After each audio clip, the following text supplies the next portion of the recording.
ഒരു പരീക്ഷയ്ക്ക് പാസ്സാകണമെങ്കിൽ 40% മാർക്ക് വേണം. ഒരു കുട്ടിക്ക് 109 മാർക്ക് കിട്ടിയപ്പോൾ 11 മാർക്കിന്റെ കുറവ് കൊണ്ട് വിജയിച്ചില്ല എങ്കിൽ ആകെ മാർക്ക് എത്ര?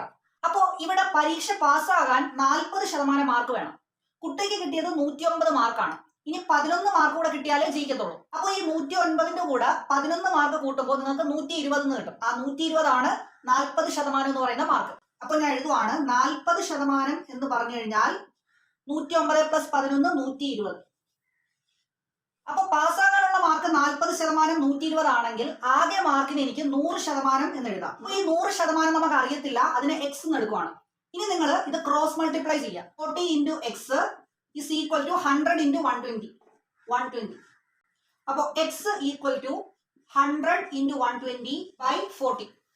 അപ്പൊ ഇവിടെ ഒരു 0 കട്ടായി. 4 × 3 ആണ് 12. അപ്പോൾ 3 × 100 300 ആണ് ടോട്ടൽ മാർക്ക്. അങ്ങനെയാണെങ്കിൽ നിങ്ങൾ ചെയ്യേണ്ട ക്വസ്റ്റ്യൻ ഇതാണ്. ഒരു പരീക്ഷയ്ക്ക് പാസ്സാകണമെങ്കിൽ 30% മാർക്ക് വേണം. ഒരു കുട്ടിക്ക് 100 മാർക്ക് കിട്ടിയപ്പോൾ 20 മാർക്കിന്റെ കുറവ് കൊണ്ട് വിജയിച്ചില്ല എങ്കിൽ ആകെ മാർക്ക് എത്ര?